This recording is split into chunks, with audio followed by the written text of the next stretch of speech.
We are back. You can't keep a good person down.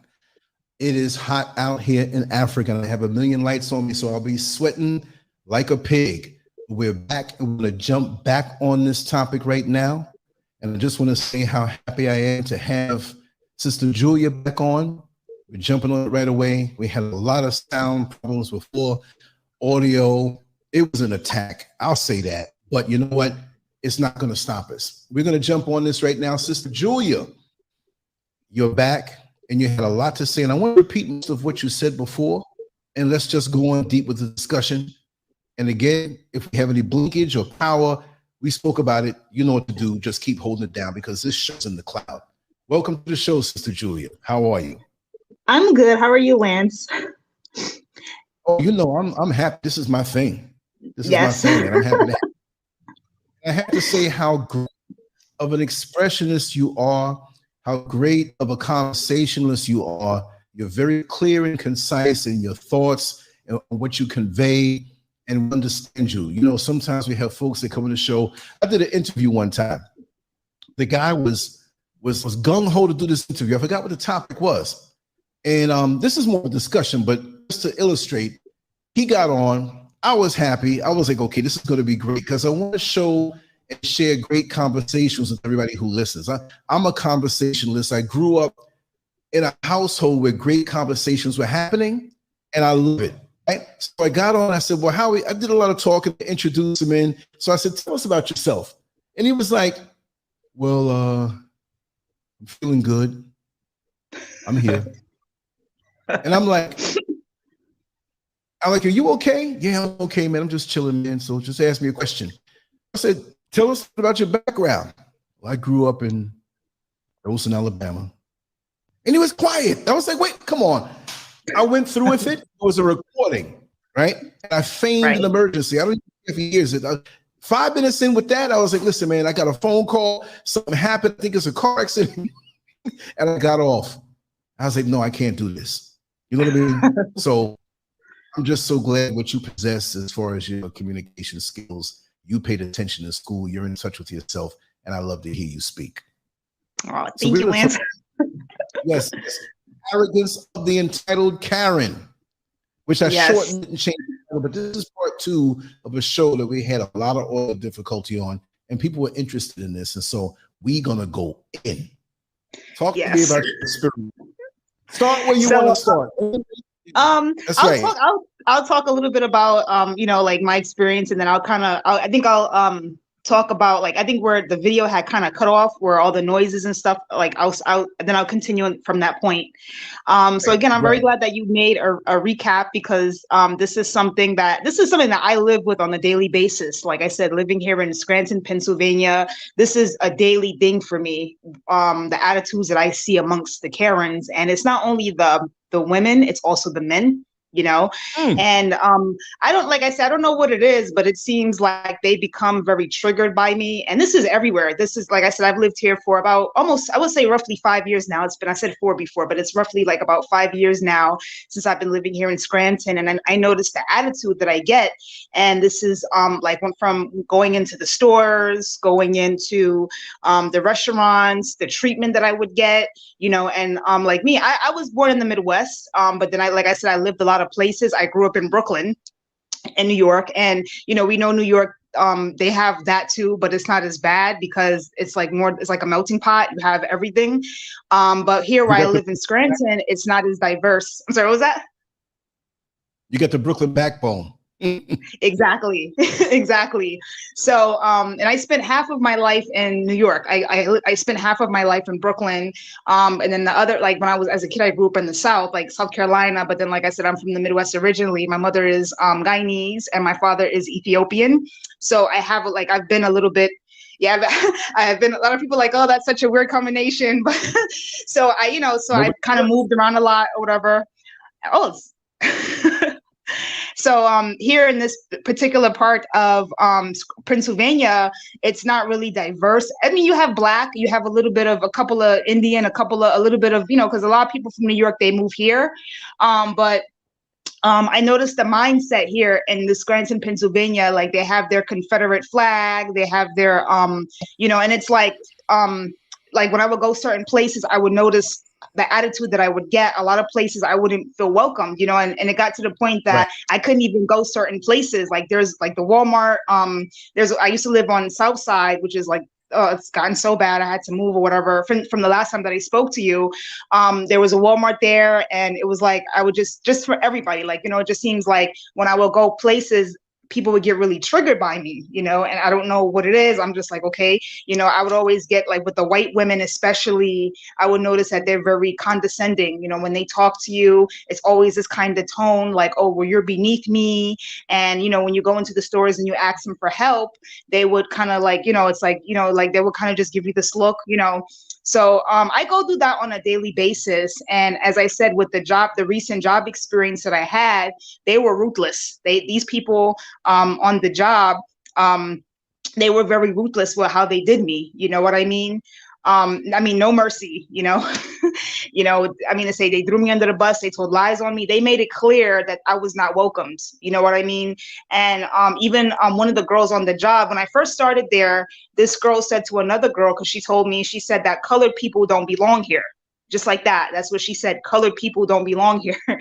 So this entitled Karen, this is something that, like I said, this is something that I go through on a daily basis. You know, I always seem to have this problem with the white women. They always seem to just, you know, very cocky. And here in this part where I live, they're very feisty. Talk about bold. They're bold with it, and they don't hide the fact that they're prejudiced. I mean, they don't hide that they're prejudiced. Like, you know what I'm saying? They don't try to hide it. They don't try to cover it up. They let it be known that they don't like us, you know? And that's what I go through on a daily basis. And like I said, it got to the point where I had to avoid going to certain places. And right now I'm thinking of moving because it's so bad over here. It's getting really bad over here. They like people to bow down to them, you know, and they don't like it when you don't bow to them. It's like, you must bow to them, you know? So it's a lot of that here. I notice it's a lot of that here, and it's just, it's too much. So with the job, I think I left off the part where I was talking about the things that happened from when I had left, right before I had left the job. I think at the part before it cut off, I was talking about like the incidents that happened from before I left the job. I was telling you about the people and the witchcraft and how, you know, also I want to say that episode that Miko did with the witchcraft, that's also on point, because really it is more than Jesus out here. And she's right, because they would give us their Jesus, and they would, in return, they're behind the scenes, they have their skull and bones, and they have their pentagram and their hex, you know, like the symbols that they use. So it's more than that. And she's right, because that's also what I've experienced. So I'm going to talk just a little bit about that, you know. So I was talking, okay, so in December, as I was saying in the last video, in December, I was getting ready to get up to go to the job or whatever. And as this happened like about 3 times, where every time I would make an attempt to return to the job, something would happen where I would get sick, you know, and something, you know. So the first incident, I was getting ready to get up to go to the job, and it felt like my whole body was hot.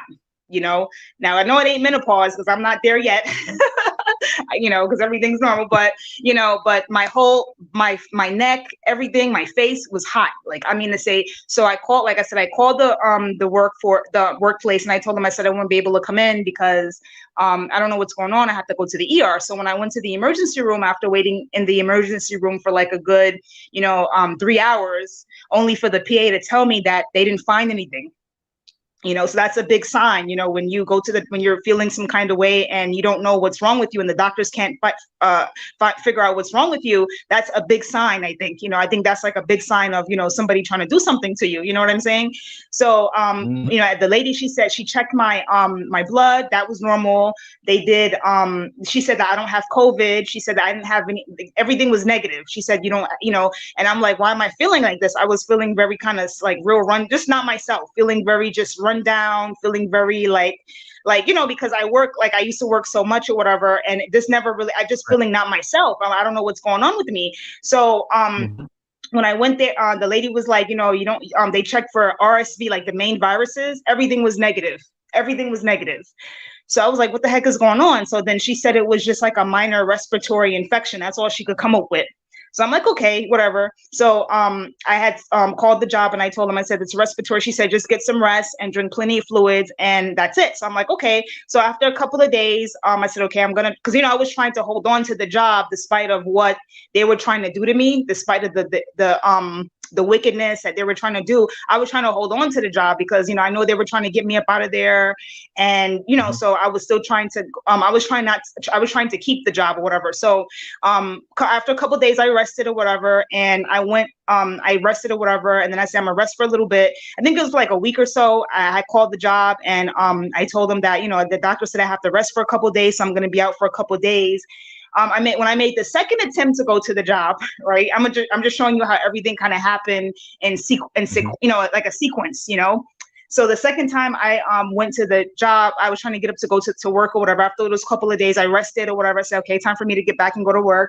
The day I was getting up to get ready to head out the door, it happened again, where my whole body, like something was blocking me from returning to this workplace, And so I told them, I said, I don't know what's going on. I'm going to have to go back to the hospital because I don't know what was happening. So when I went back to the doctor, they couldn't figure out what was going on. Again, they couldn't figure it out. They said everything seems normal. I was feeling very like fatigued, not myself. I was feeling very just, again, the fever was coming back and forth. I was getting fever coming back. Like I would feel hot. And then I was in the bed all day, for a couple of days. And when I would get up, I would feel that strong fatigueness, and then out of nowhere, I would get the fevers would kind of come and go. It would kind of come and go. It would come and then it would go and then it would come and then my whole body would be hot and then it would kind of go, it will wear off. And then the fevers, it will come back again. So when I went, and luckily when I went to the doctor, they took my temperature and they said that I had no fever. When they took my temperature. They said, you have no fever. And I'm like, but I'm feeling feverish all over my body, So there was this thing that was going on with my health, but that when every time I would go to the hospital, they couldn't explain what was going on. So I had to go to my family doctor after going to the ER. I said, I'm going to need a paper for working well, whatever. And they said, we don't do that. You're going to have to go to your doctor, your family doctor to go and get, for them to fill that out. So I'm like, okay. So I went to my family doctor and when I went to my family doctor, I said, can you just do a checkup on me? Because I don't know what's going on. I've been having this, I've been feeling just really not myself, just feverish on and off. And they did blood work. They did like the urine test or whatever. Everything was normal. So, and then when I had, I told the doctor to sign the paper I'm sorry, what was that? No, I'm saying it's good that you're in touch with yourself to know that even though they can check things and see that everything is normal, and there was nothing going on with you that way, but there was something going on with you that way. And the psychic energy that comes from these people, because they despise us so much. It's a psychic battle when you get even around them. And that's why you have to be armored up when you get around them. And that's why I really exude and shine more so, because that thing inside of me and inside of us that we have that they don't like, that they could never have, I pour it out even more. So when they think when I walk, I'm 5'10", when I walk through the door, they think I'm 10 feet. I'm 235 pounds, 30 pounds, whatever, but they think I'm 500 pounds. You know what I mean? Right. Like, yes. I'm about who I am. So what they want to do is when you get amongst them, they want you to cower down and don't worry, I'll reduce my blackness. I'll reduce my Exactly. if you're 6, Right. you gotta walk up to 5'7". If you're a Exactly man right. that have your voice, you talk like Michael Jackson on a soft day, right? And if you're a woman, beautiful shape. You know, come on now. Even if you don't have the ultimate beautiful black woman shape, what you have looks like that. Okay, and they're jealous of that. They're jealous of your sensuality, your spiritual energy, and that's why they can only attack you on a mental level and put you down, or an esteem level. But when you're strong in who you are, you're definitely going to have problems. Go ahead, sister. I just had to say that. And you know, again, as always, Lance, you always hit the nail right on the head. I that's why, oh my God, you get me excited now, because that's exactly what it is, you know. And so it was like, because that's what I face on a daily basis going to this job. It was like me, I'm a little, what they call, like, I wouldn't say I'm petite, but these, compared to the women, they're like, these women are like overweight, they're sloppy looking, you know what I mean? And they would always feel triggered by me from the minute that I walk into the building to the minute that I punch in, to the minute that I punch out. And when I walk with my head held high, straight posture, you know what I mean? And I go in there and I do my job. And the thing about this job, the employers, they liked me because they see that I kind of flipped the script. I was, because they you know how they say black people are like violent, where like, you know, the black woman has an attitude problem, you know, like the stereotypes that we get. So when I used to go to this job, I actually was beginning to outshine them because you know, I had, as like, you know, because with the union job, you could put a bid, like if a position is open, you could put a different bid on, you know, like what, you know, you could bid on a position. If you want to do something else, you could you sign a paper to bid it, and you could move to another, you know, position if you don't want to stay on that, you know. So what I did was that after they threw me under the bus, I didn't want to work in the back with them anymore. So I put in a bid as a floater. I worked as a floater. And, you know, that, you know, you relieve people for the bathroom breaks. And it was better because the time flew faster with me being a floater, you know, during the night or whatever. So I liked it. And I was actually doing really well. And everybody was complimenting me. And they were like, oh, Julie, you're doing so well. You know, you're doing a really good job and you're working hard. So they saw that. The employers saw that. You know, and so the ones that tried to throw me under the bus, they were getting jealous because I was starting to outshine them. You know, it's like, how dare you can't be coming up in here and you can't be trying to outshine us. So when they did that evil to me, they couldn't get me mentally, so they tried to get me spiritually. And that's where the attacks was coming from. I think that's where it was. So let's attack her health. Let's do some voodoo on her, some witchcraft, to make her sick, so that she can't come to the job or whatever. Because people do stuff like that. We live in a world where there's so much evil going on, and especially with the Karens, they're the most wickedest. Oh my goodness, it was so much evil that I had to endure. You know, and So with everything that was happening, I kind of saw it, you know, because like I said, I am growing with my journey, my spirituality.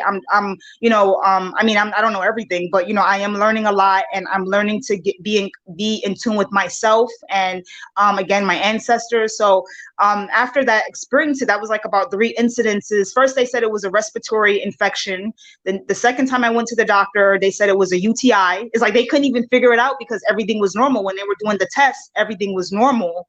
The first time, I think they said it was flu. It was like it was flu symptoms, because I was feeling, I would have like just like these little coughs, but then I would feel very run down. It's like everything, they couldn't really figure it out. Like you could tell that the doctors here in Pennsylvania are very prejudiced too. They don't like black people because I've they're very, the doctors, forget about it. They, you know, the doctors and the nurses, a lot of them.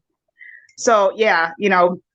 So after going through that, I was like, what the heck is going on? And then when I went to my family doctor, I was telling the lady at the front, I said, can you fax this to Working Well so that I could get some extended time? You know, every time she faxed the paper, it was like the fax didn't go through. And so I'm saying to myself, every time I'm making an attempt to go to this job, something was blocking me from returning. And I really do think that was my ancestors. Because, you know, my mother passed away in June 29th, my mother passed away. So of course she's the only one that I have on my ancestors altar right now. I have her picture and everything there.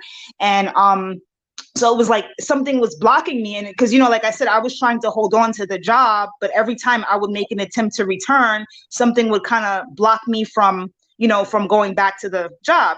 So something was saying that's probably my ancestors intervening, telling me not to return, not to return to the job. And when I got a reading from the beautiful, her name is Shavi Zane, by the way. When I get a chance, I'm gonna put it in. She's really good, you guys. She's a beautiful lady. She's really, she's really good. She was telling me that my ancestors were actually pulling down the tower for me not to return to the job, because she was saying that she said that if I would have returned, they probably would have kept doing the spell work on me, So that's the reason why I never returned back or whatever. But it's ruthless out here, especially this part where I live.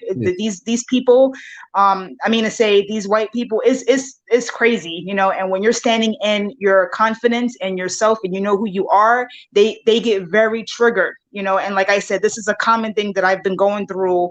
I have to move. I don't know where to move to, but I have to get out of here. But it's just crazy, and it's in the stores, it's everywhere. Like they would see me and they would get very triggered. I noticed a lot of that, and this, whether I'm taking a Lyft or Uber, or whether I'm taking, wherever I am in the restaurant, if I go to a restaurant to go out to eat or whatever, I would see like the attitude, but it's ruthless, and when I say bold, they are bold.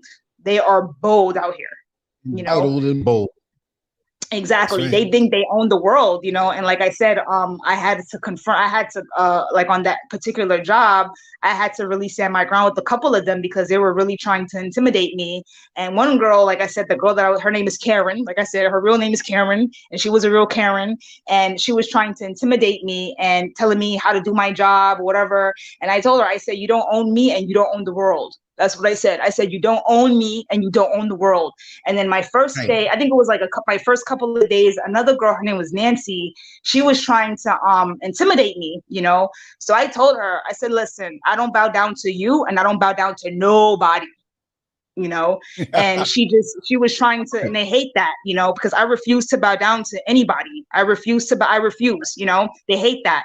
And even the supervisor, two of the supervisors, they're not with the union, but two of the supervisors, of course, they're both white. And one of them, he was like those kind of tighty whitey type of white men. Like he would walk with his, like, like they got something up their butt.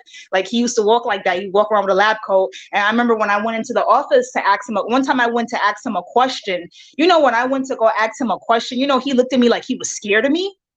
And I'm just like, I don't think I look scary. Like what, like I had to ask him something and he flinched, like he saw like a ghost, and I'm looking at him like, really? I'm like, dang, I just coming in to ask you a question. Why is it, like some of them were scared of me too. They were scared of me, and even though it's just me by myself. I'm sorry, Lance. Let me see, when you say that you're not bowing down to them and that they don't own you, and you walk in a manner where you have so much strength. Yes. It's just a term that people would say, oh, she walks like she owns the place, right? This is what they feel. But see, this is what it is. They don't feel superior to you. They don't feel superior to any one of us. It's a very much insecurity thing. They're very insecure. So they want to assert themselves and overdo it to make it appear that they're larger than life, to hopefully make you believe that imagery. It's like a bird. They had this bird, and they had one on what's the dinosaur show? It's oh God, they had the special effects and whatever. And there's a few of the movies, and they had this bird in one of them that was a little tiny bird, but it flashed out this and made this noise and looked bigger than what it was. And when I saw that, I said, that's how these folks are, right? Yes. So they know their own history, number one. They know behind closed doors their own history. They know they're Johnny come lately. They know that they're the minority of the world. They took, yes. we're the majority and you're all the minorities. Well, if you coop up 50 people in your living room and you're the only black person, well, in that living room, you're the minority. But let's include the whole world and your birth rate. And they know this, and they know certain things about our history and who we are. And they want to keep us like that little puppy that they had put fear in. Now the puppy is twice their weight and can just chew them up.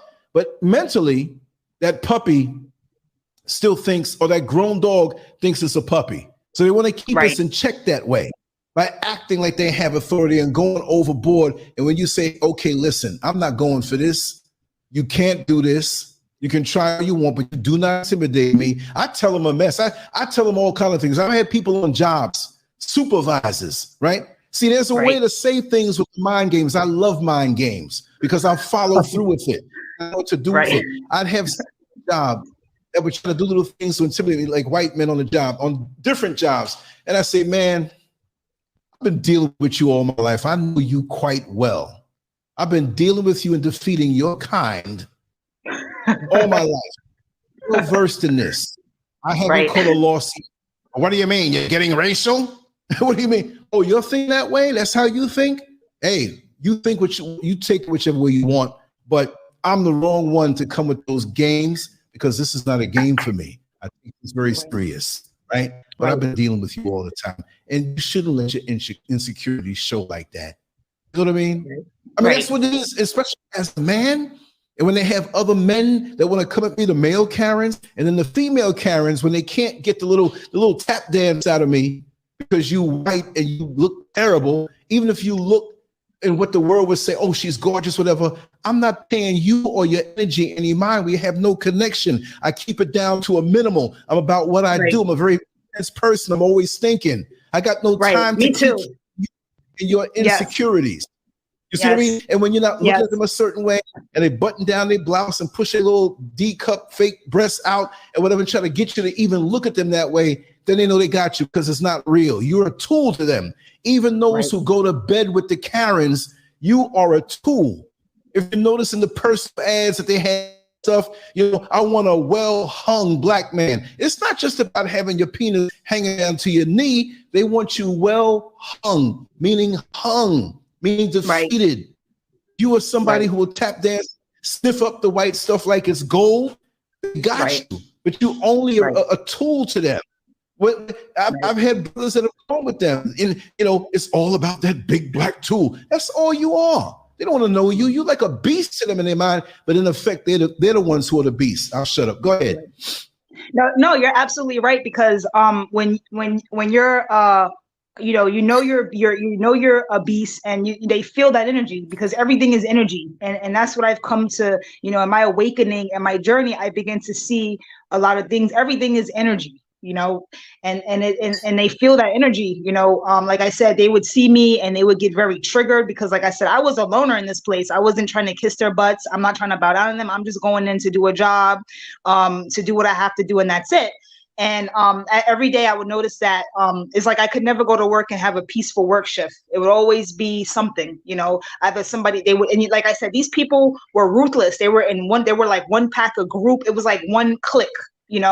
And like I said, I wish I was able to show you, like, I wish I was able to, but the way we had our uniforms, I wasn't able to kind of fit the camera because I was thinking about doing that, but I wish I could literally show you like a peek inside this workplace, how they would sit in groups and they will always be in a group and I would always be by myself. And every time I would go into like the break room, if I get like a cup of coffee or whatever, their eyes, it's like I could feel the energy just like piercing, they would always, look at me, but they're very silent the way they operate, and like I said, they don't do it. They may not come at you physically, but they come at you spiritually, and everything is energy, So yeah, it was like I was some big. I mean to say, I'm just I'm this little old me, always by myself, minding my business.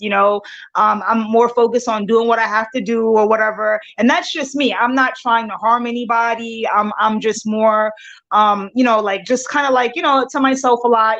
Just focus on what I have to get done. At the time when I was working, you got to pay bills. I'm focused on getting my bills paid, getting everything, because like I said, I live alone. I don't have like anybody helping me do anything. I'm out here doing everything on my own. My mother recently passed away, and then I have an older brother. He's way out there in Philly, so I'm here kind of doing everything, And it's funny because even though you in your mind you may be thinking, yeah, I'm just here trying to mind my business, do what I have to do. People could still see you as a threat.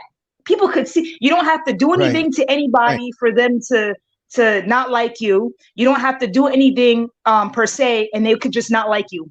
And I was like the biggest threat to these people. So like I said, with the bullying, when I went to HR, and I talked about the racial thing, you know, they like to push that under the rug. You know what I mean? Whenever you mention the term race, they know they're racist to the core, but then the minute you talk about that, they try to push it under the rug.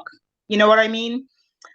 So like I said, a lot of times when I had made the complaints about, you know, how I was feeling, the hostile treatment that I was getting, when I was talking about the bullying, they ignored me. They didn't really care. You know, they kind of pushed it under the rug. You know, so eventually, when I told the manager, I said, you know, this is becoming very hostile, and I really think that I'm being treated because, you know, I'm Black or whatever, and it's a lot of racism, you know. And I told them plain, I said the union is very racist, because when you really look at the union job, it wasn't really designed for Black people, you know, because the way how it's like a systematic way that they design it to weed you out. That's when I begin to see things on a deeper level. I begin to yes, Jeff, I gotta get about this PA, because this PA is getting too ridiculous. Yes, I'm ready to go right now. Listen, I literally have my boxes packed. Right, I literally got boxes packed, you know, because this PA is not for me at all. This PA is, yes, it's crazy out here. It's getting even crazier, you know. Wow. So yeah. So when I mentioned the battle, they can't match you spiritually. Right. You see, like it was mentioned earlier, they're the biggest ones that are into, how can I put it? I got to put this right. Because as African people transplanted all over the world, as the original, now wait a second. Why I have white strand of hair on my microphone? Where did this come from? Oh, word up. I don't know if you can, wait. I don't think anybody can see it. There you go. You can see it. Oh, I see it now. Yeah, I see it now. It's like a straight piece of hair. What? It's straight. This is not even like processed hair. This is Caucasian hair. I bumped into somebody. We saw two Caucasians, but didn't get near us. Yo, I'm burning this. That's crazy. And you're in Africa now, right? So why is it? Why is it a Caucasian? This is that. See, they practice a twisted thing that doesn't belong to us, but came from us, if you can understand. Right. It's like when they take a car and they soup it up in a way that is against the factory specifications. So they, you know, Freemasonry, our original, that's one thing that they've taken and twisted and used it in a different way because it came from Africa. But the way they use it now, they use it in a different way, right? Against us. Same and thing. I'm so happy now that people are waking up to that, because I say a lot of our people are waking up to see the truth, you know. But go ahead, I'm sorry, I interrupt you. Oh, no problem. Because we both enthusiastic on this one. But the thing is that now with our original spiritual practices, which I will say have been compromised even here in the motherland. Now, I have not been to every place. I hope to do some traveling to different countries this year later on. But that's been compromised because many who are here, who I've talked to, be talking to people that they don't want to show their face out, I bring the mic, but they've gotten it from those outside of the country and think it's the real thing. There is stuff here that's the real thing, but it's far and few between. And these people will find themselves up in the mountains, down in the gullies, anywhere to have knowledge. So they've taken it, the original, and twisted around and used it against us. This is why when they see one of our deep African sisters, whether she dresses in Western garb or she has a hint of something African or something deeper that the European didn't bring to us, they watch and they're careful. Hi, how are you doing? Wow, those are some pretty earrings that you have. Oh, wow, that's look, what are you reading? And they hope it's something. And that's exactly what I was saying. They get curious. They get very curious when they see, because they're not used to anything different, anything that doesn't look like them. You know, they get very, that's exactly what they were doing to me on the, yes, that's exactly what they were doing. They get curious. Oh my God. Like if you have your hair braided, or if you have something that is cultural or something like that, that's from the mother, they get they get very threatened by that. They want to know, oh, what's this, you know? If they see a sister, they'll be jacked up. They say, look at her, she's beautiful, but she got a piercings and she has a unique hairstyle. They ain't gonna mess with her. Those like, white folks practice they think it's our spirituality, but it don't work with them. Right. You can't Toyota parts and put it in a Mercedes Benz and make it work. Right. It's not compatible. So that's why they also, when they do their little watered down hocus pocus, they got to keep us upset at something. Because when we're upset at something, we're not focused and in that zone. When you walk and you're in that spiritual zone where you're aware of what's going on around you, but yet you're aloof, you're somewhere, you're occupying your mind. You're not just looking the way around. No, but things don't seem to bother you. And you're in a zone, scared of the sugar honey iced tea out of them when it's the real thing, because they know that you're more powerful than them. And if you're on that and you're on point, guess what? They can't touch you. They won't mess with you. Right. You see? Right. Exactly. 100% right, because that's exactly what I was feeling. Because when I would go into this place, it's like something would start to talk to me. I don't know if I could make sense, like what I'm trying to say. It was like I would it's like so many things I would feel that was going on around me spiritually. Like I said, with the invisible darts, I would feel like the anxiety out of nowhere, the panic out of nowhere.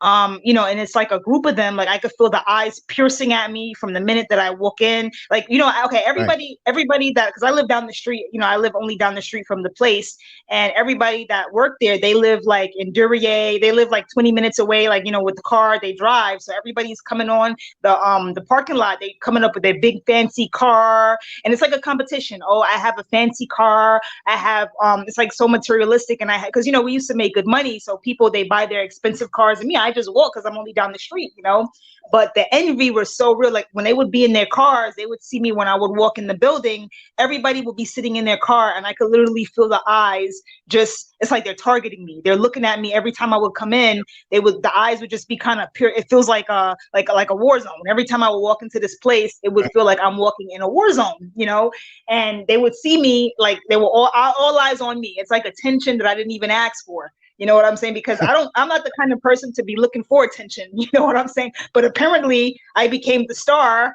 of the show, and I never asked for that attention. I'm just little me going in there trying to do a job, and that's it. But apparently, and like I said, it was a group of them. It's like a group of them. And remember that short clip that you made about how even if the white people, they hate each other, they would still gang up to destroy a black person. That's the exact case, because even though they were all miserable, they would work together to weed me out. You see, so that the mind games is real. The mind games that they do is they're so good at mind games. They're so good at mind games. Mix it with humor. And the thing about me, I knew I knew the mind games, and I conquered all the mind games, and they hated that because they know that I could see right through them. I knew what they were trying to do. So I'm just like, okay, you want to play chess? Let's go. You want to play? Let's go. And and when I look at them, I look them in the eye. I don't bow down, because my mother, Caribbean woman, Caribbean, shout out to the Caribbean people out there. When you have a mom that's Caribbean, they're big on education and stuff, And she always say, when I had a great grandfather who taught her, I never met him, but he said, whenever you speak to a white person, always look them in the eye. Always look them in the eye. You don't look down. You don't look to the side. And me, I got these big eyes. I open up my big brown eyes, and I look at them straight. I don't look like fearful. You can speak to them in a normal tone. Oh, he yelled at me. He was threatening to me. Yeah. Like when I talk to one of them in the eye, I invade their space, number one. Yes. They get real scared when you look them in the eye. Yep.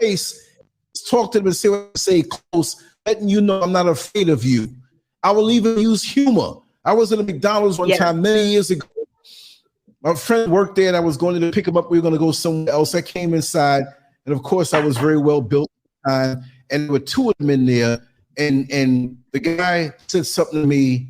He says, oh, you muscle guys don't have any dick. He came out, he had his woman there. I said, listen, why don't you let me come home? I didn't mean this. I said, let me come home with you and let me show your woman, and she'll never mess with you again. I'm like into a jar of peanut butter, and you that dude trying to come around the edge and whatever. I said, listen, lady, you can think about me tonight when he's with you because that's him being insecure. Like I'll say stuff like that. Yeah, there's a they're crowd very in the insecure. parking lot. I'll tell them, I say, listen, you all are staring at me, and I'm used to it. I'm like, autographs today because I'm the closest thing to Superman that you've ever seen, mentally, spiritually, and physically. If one of the guys look at me, I said, listen, you need a napkin? What are you talking I need a napkin for? I said, because your woman's panties are getting wet. I'll say stupid stuff. That's right, Lance. Get him, Lance. Get him. That's right. That's right. Exactly. Women, they don't like it when you show your woman love, appreciation, and respect in public. They love to get their little flat asses wearing something tight, walking around to see you gonna look at them. I don't pay them no mind. You know what I mean? I let them know. Look, even if it's some woman that I'm not with, I'm still gonna show her the respect as if she's my woman. Plus, I don't have any interest in them anyway. I've had to tell a couple of those cameras off anyway also too. I said, nobody wants you. Look at you. You got no lips. Look at you. You built like Gumby. You can travel the world for the price. You could jump there because you're so flat. So you know what I mean? Like this. I just go off on you. And you use a little humor that later on thinking about it, like, you home sleep after a good meal, had a good day, and you still thinking, Brad, do you think my ass is flat? Do you think I don't have well, look what they do, what they do. Telling you your lips are too big, telling you your backside's too big, telling you too thin or too dark, but they trying to tan up, put some stuff in their lips to blow the lips up and get the backside up. You still don't like because you're sulfur based, lady. We're not like this. And here in PA, they look real old. Like they look a lot older than what they are because a lot of them they smoke, they do drugs, so they age faster. You know, they age faster. Like a lot of people, they told me I look a lot younger than what I really am, but because I don't smoke or anything like that, I walk a lot. So yeah, I used to walk to work many days when I was working in the hospital. I used to walk all the way from where I used to live to all the way to my job, and sometimes back. I used to walk so much, and like, oh my God, you walk far, So, I mean, it's really bad. And I said to myself, it's something that would trigger them, if they get real triggered, and they're the real bullies. The Karens, to say, like, they love to intimidate people. They walk around with this air, and like, they're like, everybody's supposed to like you, especially with, like I said, with the black man, like what you said, they like to show off, they like to make themselves like they like to show off. And if they got a black man like me, even on the job, I know there was this one girl, her name was Denise. She was 50 something. She was she was out of shape. She had like diabetes. She always used to look at me funny on the job. And she told me, she's like, my husband is a black man. My husband is a black man. And that's what they like to, and I said to myself, how disrespectful, it's like this disrespect, Yeah, but what is that? An exclusive membership in some kind of club? You can lay up. You can with 50 black men. You can swallow 50 black men. Still, like the one that was on the you and want to be with you like that. He ain't really the full potency. He's castrated on the spiritual level and mental level. If he can even desire you, their vibration. Can't even feel. It doesn't even register on my meters on any level. The most you can do is speak about facts or talk about something, in the situations or in the break room. Let's talk about something. What's the facts on this and that? Other than that, I'm not sitting going, good luck. No, I don't feel. You might as well be dead. You don't understand? The disrespect. They're so disrespectful, and like me, like I say, being a black woman, I mean, to say the disrespect that I get here, in this town that I've been here, it's just straight up disrespectful. And like I said, even there was a girl on the job. She got real close to me only to stab me in my back. Her name was Aubrey, and she was 20. She was like 20, like she was 20, and she was like real fat, she looked like a sumo wrestler. And the new guy that came in, he even though he's married, the manager told me that she would throw herself at him, and then she's like, there's a black man on the job, because apparently he got around, she went to the hairdresser or whatever, and she told his wife's hairdresser that there's a black man on the job. There's a black man on the job, and I think he got the hots for me. That's what she said. I think he got the hots for me, you know? So, so apparently the guy the same guy that I used to work with that was married to a white woman, that's the guy. And he, you know, he got mad or whatever, but he hurt me too, because I wouldn't say he hurt me, but I was hurt by how he was kind of for them, because like I said, even though he's an African, you know, and he's a Muslim, he was more like for them, you know, he would take their sides, but with me, he would talk down to me. It was like that disrespect, you know? So it was, like I said, that thing was hurtful, you know? So eventually, after I had told the HR and the manager what happened, the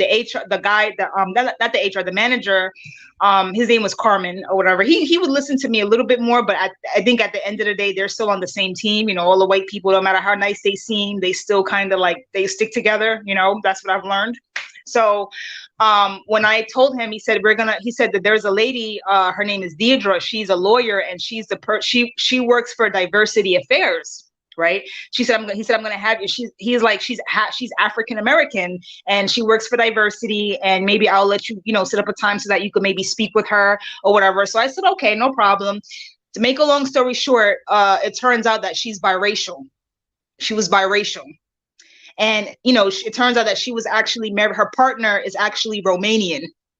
So because I actually met her in person, I wasn't supposed to, because it was against the union regulations, but because I was going through so much or whatever, we set a time, and I would go meet her somewhere like at a Krispy Kreme or whatever, and I would sit and tell her what was going on, because, you know, she's a lawyer. So I would tell her what was going on. So she would come from California, because she used to live in Scranton, and she would come, and they would do like trainings, you know, for the diversity, and she would talk about, she would, you know, say, you know, you don't judge people because of the color of their skin, blah, blah, blah. And the trainings were really good. You know, she would talk about like the history of PA, and the history, like, you know, to kind of get people, because it was all white people. So she would kind of like give these trainings or whatever. And, you know, like every once a month, there was like a training that we had after we leave or whatever. We had to sit, and she'd have the PowerPoint, and she would talk about, you know, why people think the way they do, and, you know, why people are prejudiced, and, you know, like why people carry things in their backpack that makes people hate each other and stuff like that. But after all of that, at the end of the day, she really wasn't for me, because she didn't really do anything to help me. So even though I was going through so many things on the job, it was like they would just, we'll throw something, you know, throwing somebody a bone, you know, to make it look like we're diverse, but at the end of the day, they're not. So it was a lot for me, because I couldn't go to work feeling, a lot of times I didn't go to work feeling safe, you know.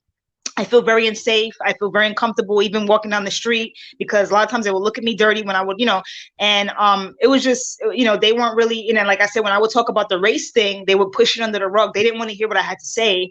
Nobody, basically, I was ignored all around. You know, they didn't want to, when I had complaints and I had issues, they basically threw it under the rug. They didn't really do anything to fix that. You know, so it was really a lot. And like I said, even though the money was really good or whatever, and then like being that I used to work a lot of overtime, like when you work the overtime, you get like time and a half. Even though I used to do like the overtime, at the end of the day, when I sit and I think about that, sometimes the money, I was getting paid good, but then my spiritual and my physical and my mental was deteriorating, you know, I mean, because it was really, I would feel it in my body, you know, I would feel very, even though I'm like, okay, it's a paycheck, it's a good job, you know, and I would kind of talk myself out of not quitting, you know, I would always talk myself, but then spiritually, it was really taking a toll on me, you know. So I just want to say to people, sometimes the money, if it's really affecting you, sometimes the money isn't everything, you know, and sometimes you really have to put yourself first and take care of yourself. And that goes for workplaces, relationships, people, places, you know, and I'm telling myself that now, because if it's taking a toll on your spiritual and your mental and your physical, at the end of the day, all that is not really worth it. You know what I'm saying? Right. So it was, I mean, yeah, now over a year, I've been there for like a good over a year now. It's like about like a year and a couple months. I would say maybe a year and 4 months. Approximately, yeah. And it wasn't getting any better, though I was making the complaints or whatever, and I was trying to bring it to the attention of the higher uppers. They pushed it under the rug. They didn't care that I was being bullied. They didn't care that, you know, I was being discriminated against. They didn't care. Nobody cared, you know. So sometimes I think, like I said, that's when I think my ancestors, they stepped in and they said, you need to stop going to this shop. You know, my spirit guides, whoever, something of the higher power was blocking me from going, you know. They were like, if you don't go, who knows? They might have had a death spell. You know, they probably might have tried to kill me. You know what I'm saying? because they do that to people, but I'm glad that they did step in and they did block me from going, because it was really, yes, Liala, yeah, you have to do what's good for your health. Yes. But like when you talk about the Karens, yes, these Karens, that's a reality that I had to go through, with these all white people being the only Black woman on this job. And the war is very real. And when they, like I said, when they couldn't get to me on a physical level and a mental level, they tried to attack me spiritually. So the war is very real out here, and I even think the systems, like the political systems and everything, like the governmental systems, I think all of that is a form of their witchcraft. I think I really do. So, like I was looking at this thing of the Statue of Liberty. They were saying that the Statue of Liberty is actually a satanic, this was years ago. I've seen it on some show I was looking at. They were saying that the Statue of Liberty is satanic, and that is the reason why America has a very low economic, that's why they're impoverished, because it's meant to keep people down, So they have their little secretive ways. And now as I'm waking up, I'm beginning to see things like, going on this job. It really opened up my eyes a lot. You know what I'm saying? Because it shows me how they keep the Black people down. They do things to keep, but there's so many different levels that they do it, and it really opened up my eyes. I'm sorry, what was that?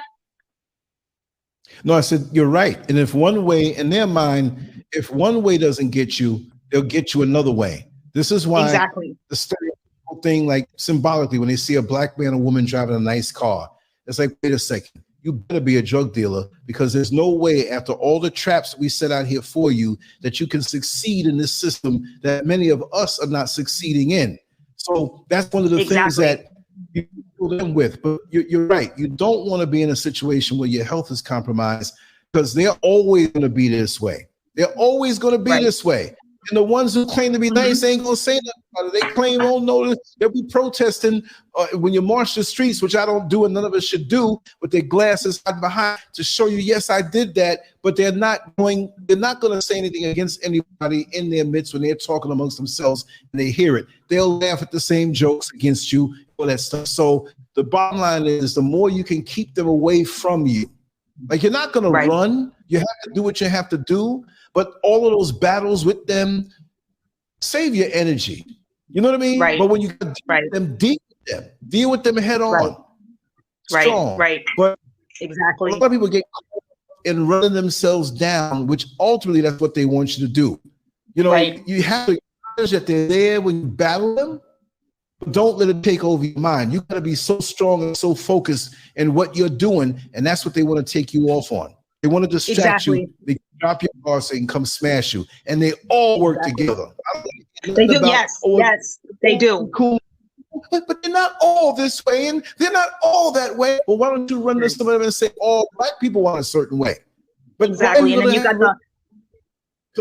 convince them anyway. Look, do your 8 and hit the gate. Do your 12, whatever it may be. I'm going to say one more thing. The worst Karens are the ones that are in law enforcement. The worst ones. Goodness. Yes. Especially when they work in jail and they get promoted real quick and they're over Black men and Black women. Oh, you see some Karens and certain sides really come out. The same thing for racist white men, especially when they have a low IQ and can't do anything else. So they love to get their little certain power. Not only that, but a lot of the brothers who are on a lower vibration that are locked up, they'll give them white women what they want, the compliments and, oh, you look good. And it's a sexual tension with them. And that's why you find a lot of these white COs up in these country desolate parts are having sex with these guys because they still want to take the power. And some of these guys, I don't know what they're thinking, man. I don't know what they're the worst Karens. And when you reject them, I was just going to say that. I was just going to say that, because then you got the real hateful Karens and you got the Uncle Toms. I call them Uncle Toms. I know that's a little brutal, but because I see that, they take their side. That's exactly what was happening on the guy.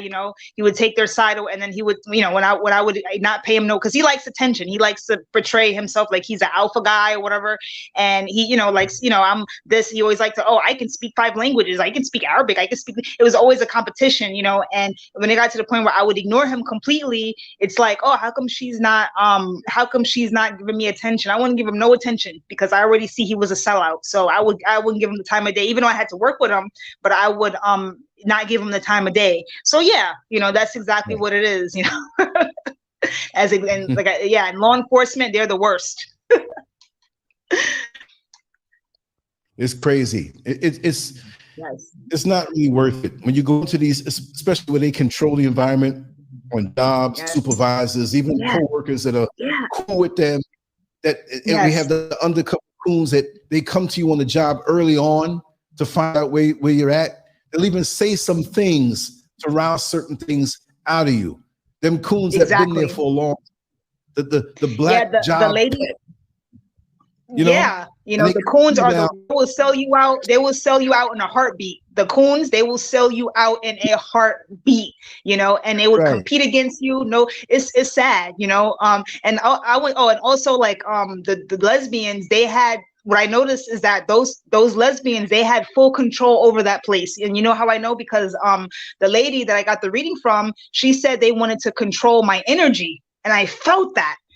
So not only do they control everything, but they were controlling the energy of the workplace. That's the reason why I was feeling the way I was feeling, and it was unexplained. Like, why am I feeling like this? Why am I feeling like it almost got me into a depression, So since that time that I left, I think it was like the ending of November. That was the last time that I've been on that job. Since that time till now, I haven't even attempted to look for another job. I should, but I'm just so over the workplace. I'm over it. You know what I mean? I don't just the toxic, but I think the whole system, and like I said, the system in America, all of it, I think, is based off of their witchcraft. They have to find a way to suppress you in some form of fashion. You know what I mean? If it's not physical, like the Statue of Liberty, also the different systems, like the church is another one. Don't even get me started on the black church. The church, the school systems, that's another one. They only do things where you could be a benefit to them, like you could benefit them. They're not going to teach you how you can benefit you. They're going to teach you how you could benefit them.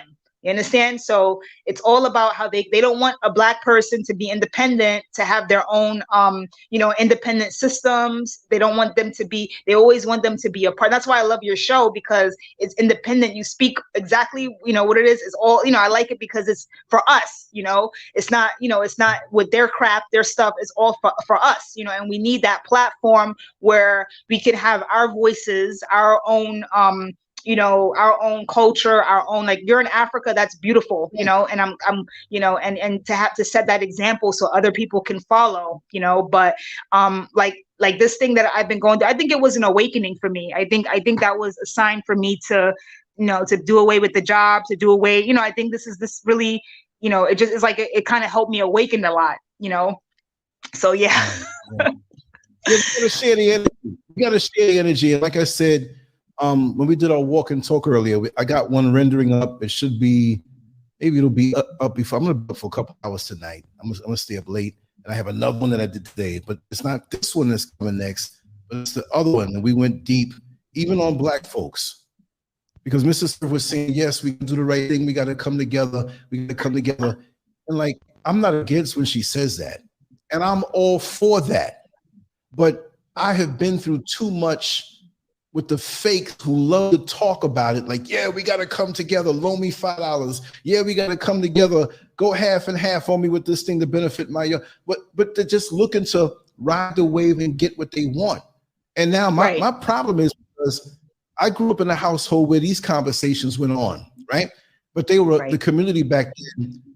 It was in Washington Heights, which is right above Harlem, but it was all, my father had his own business, so I was all up and down hearing things. So a lot of things I absorbed from young that my father and my mother taught me that was in place that I didn't have to discover, right? I can move as a comedian even in those hostile Caucasian psychic environments, because I know what you're all about, but I'm not going to let you know that I know, but I'm going to navigate in a way where I'm slippery and you can't get me, right? Right. But these days, it's the same talk, but we're in the same place, if not worse. Our men are being emasculated. Our women are getting this masculine energy. They're switching us up. Even if you don't chop your genitalia off, you're emasculated. Many of our black men are emasculated. And they're not thinking right. And they're scared like little slaves who watching somebody getting sodomized. the strongest, buck broken, and they're by the tree shivering, and I can't live like that. I can't. Right. I'm not trying to and then it's bad. Like with the gay agenda and the LGBTQ, they think they're better than women. Yeah. I can't stand it. It's like a competition. It's like a competition. Like like how a gay man could tell a woman, a real woman, how to wear makeup, how to put on clothes. It's like, are you serious? And then they want to be more feminine than the woman. I don't understand it. And that's their comfort zone. And that's what the powers that be want for us, right? They want us to be emasculated. And that's why they will, I'm going to say it. That's why they will favor LGBTQ over anybody who is a straight man. A straight man goes for a job in the system. The LGBTQ, same gender loving, whatever you want to call it. Another black man look just like you, same exact qualifications, not going to hire you. Because you are a threat. Even if you're not somebody who's talking pro-black, just the fact that you're not that and you're a man, and you come to the Christmas party with your family, the company Christmas party, they'd rather have this black man who brings his lover and they will accept you.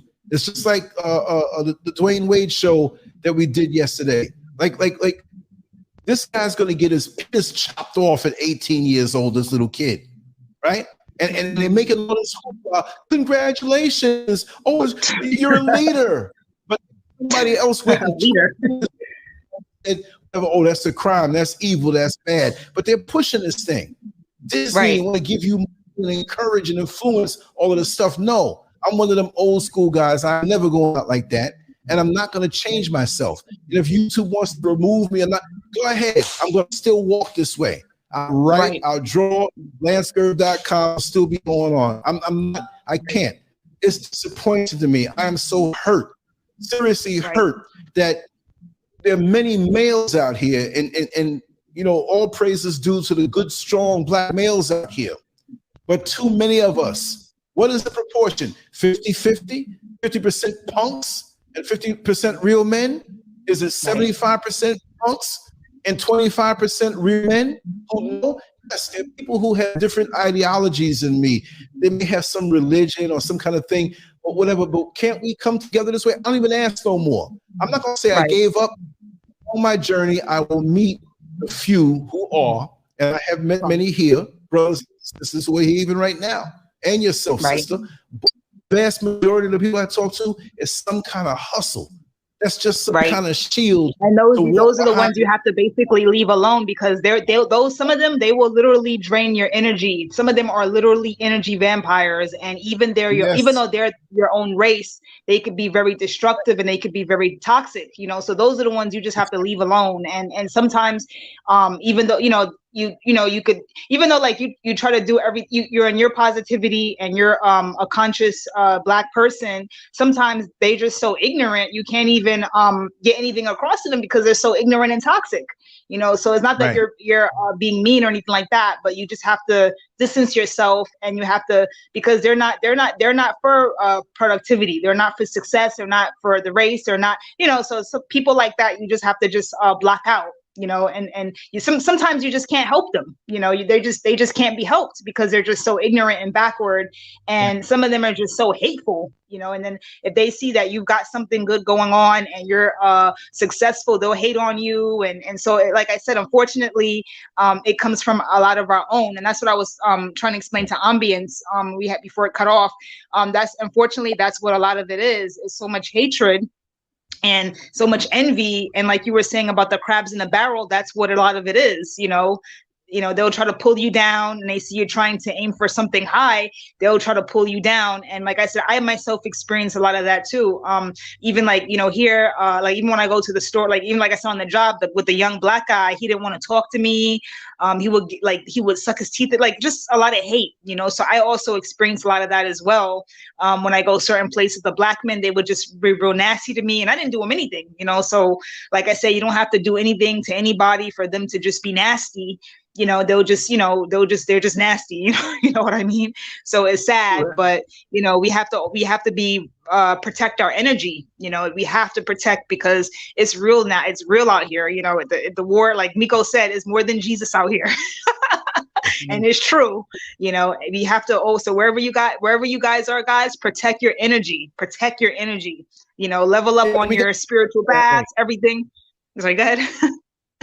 To think more on the energy level. I want everybody who be aware of it all the way. And even if you are aware of it, as you go out, whether it's tonight and you're still out, or tomorrow that's a fresh new day, look at everything around you as energy. When you see the people coming to you, don't go by the smile on their face. Go by the energy. Look at them.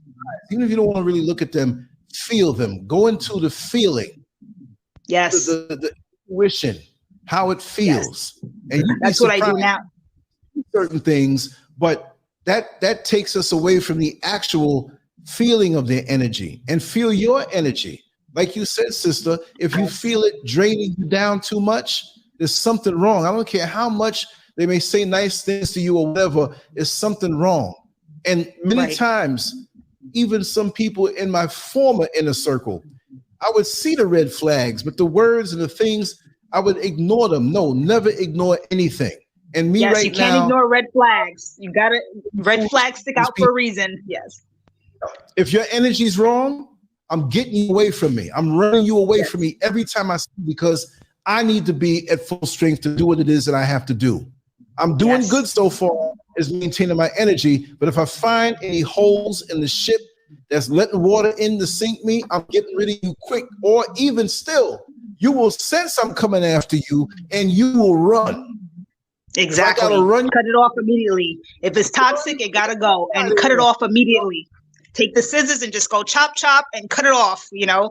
Yes, because now what I've learned, everything is spiritual now. This is not, you know, like they could be, just because I, you know, someone gives you a smile, that doesn't mean they're your friend. And that's what I've learned. Just because they smile in your face, just because they, that doesn't mean that they're your friend. And this is what I've learned. I'm learning, and I'm learning to be on my P's and Q's. Even, it doesn't matter where I go. Even if I go out and I have to go do an errand, whether I'm at the laundromat or whether I'm in the Walmart, I'm always on my, I look at my surroundings I scan my surroundings. You know what I mean? I'm always looking at, everything, like what's going on around me and everything.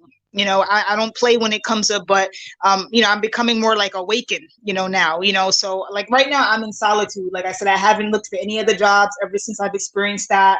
I've applied, but I haven't really gotten the motivation to really, look for other work. So I'm kind of a little bit in solitude now. I'm just kind of, meditating and being in silence and working on my spiritual, but like I said, it really did open up my eyes. And it's like, that's how the system is. That's how America was founded on, it's all systems designed to keep us broke, to keep us suppressed, to keep us down. And that's what it is. It was never designed for us to win. It was never designed for us to win, because they don't want us to win, and that's what it is. They want to keep us, they still want to keep us chained. You know what I'm saying? And our soul and everything, so like I said, it's in the politics, is in the, I don't vote. I don't vote. I never really was into their politics, because I don't feel that it does nothing for me. It doesn't do anything for our people. I went to college because my mom, she was like, oh, you got to go to school, and so I have 2 bachelor's degrees. I have one I graduated from Brooklyn College in 2009. And then I went to, I got a second bachelor of science in Chicago, in Illinois. My second one was from Dominican University, but even in the university, there's like prejudices there too. And even with like I said, even in the school system, it was designed to, it doesn't matter. Even the degrees, at the end of the day, I come to the realization that even with the degree, that doesn't matter. So me, I don't look down upon people just because if they don't have a degree or they never went to school. I don't look down upon, somebody who doesn't have a degree, because like at the end of the day, it doesn't really matter. The degree doesn't matter at the end of the day, because when I look and I see these, even when I did finish, when I did finish schooling, I would get calls, oh, do you want to go back to school? I'm like, nope, I had enough of schooling. And really, that's a business. At the end of the day, it's a business. They're not teaching us, like the Jewish people, they teach their kids financial knowledge from when they're little. They don't teach us that in school. You know what I'm saying? They don't teach us that. They never teach us anything to benefit us. It's always to benefit them and how they can make their money and, all the rest of it, So again, these churches and schools and all these different things, it was never really meant for us. It's meant to keep us down. And I begin to open, when I begin, like, I guess my eyes open, I begin to see things on a whole different level. you know? So that's what it is, you know, that's exactly what it is, you know? Wow. It's so much leaving your home, going to work, going to school, just living your life that we have to be leery of and watch out for. See, their mentality, being parasitic, being aggressive when they don't have their way, feeling entitled, but yet they feel they're losing power. And the power they feel is a pseudo power. It's a false power. It's a false sense built on something that's not real. And now they're seeing. The more we wake up, the more we see. They don't like us walking tall. They don't like us even speaking like this. Trust me, there's 63 people here. At least 20 is at least 20, 69, about 20 Karens on here or somebody related to them. Even more, because they're always in on what what were you talking about? What did that mean? You said it's like they hate us, but they don't know when to leave us the hell alone. They don't want to leave us alone. Even in Africa, even like you're in Ghana now with the episode that you like a while back, it was like the Chinese man, and I remember I was like, what in the world? So even they don't want us to be in our own stuff. They don't even want us to have our own stuff. They always have to come up in between it. They always have to be like to control everything. Always got to be the, oh my goodness. They just don't know when to stop. They don't know when to stop, you know. Tell me about it. You can't have anything of your own. You can't even have the best whatever. You can't. They don't want us to have anything brought over you to see what it is that you're doing, because they know if you sort of thinking like them, that we take back the world as we should. They don't have any right to this. Johnny come lately. They're like that person you let sleep on the couch for a week because they had nowhere to go, and they're telling you what to cook for dinner. They're all up in your business, right up in your phone bill. You know what I mean? Trying to sleep with your That's who they are.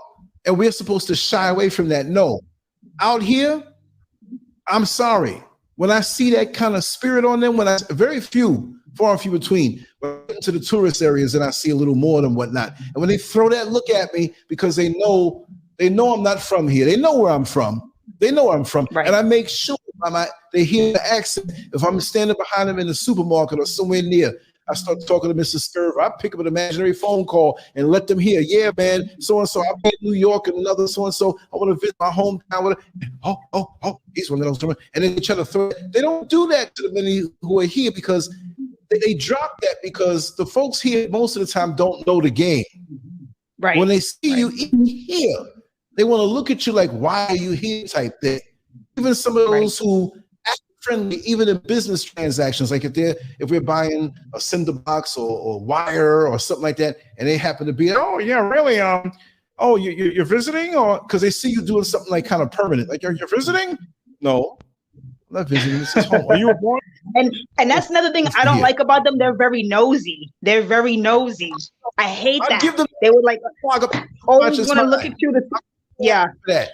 No, I was stolen from here. If you don't shut up by then, you want to keep asking questions? No, this is my homeland. Where are you from? Well, my family you from Europe, but you went to America. This is where I'm from. And I'm here to rectify certain things and school the people who are here who don't know certain things. So I'm deemed the troublemaker. I'll even give them one of my cards. Check out what we talk about on the show. Blow their mind. Because so many think that you're stupid that it may not be for everybody to move here, but liberate yourself on a level and have a relationship business-wise. Look, the Chinese ain't coming here because they love Africa. These Lebanese and Turkish and they come to capitalize off of it. They come to capitalize and to benefit. They want you to get in on this good stuff, even if it's like me and Mr. SCURV, just to get out of that rough economy with the little bit that we have that can go longer. I know when my blip is on the radar screen. I'm 60 years old, about how many weeks? About 7-8 weeks, whatever. I don't want no roughness from this point to 80, 90 and beyond. It's like taking your foot off the gas and enjoying the scenic route, but I want to extract more out of it because the intense life that I live and all the insights that I've gathered, I want to get stuff out of me. That's my job. That's my biggest passion. I'm not going to just kick back and eat a mango and show you on Instagram. I got work Lance, to do. You don't look a day over 29. You don't look a day over 29. You look so good. You don't look that at all. You look way younger. I would say take off 30 years off of that. You don't even look that. You don't even look that. Sweet. No, but I mean, like, I gotta drop a little weight. I gotta fix up, do some stuff with my teeth. Like, you know what I mean?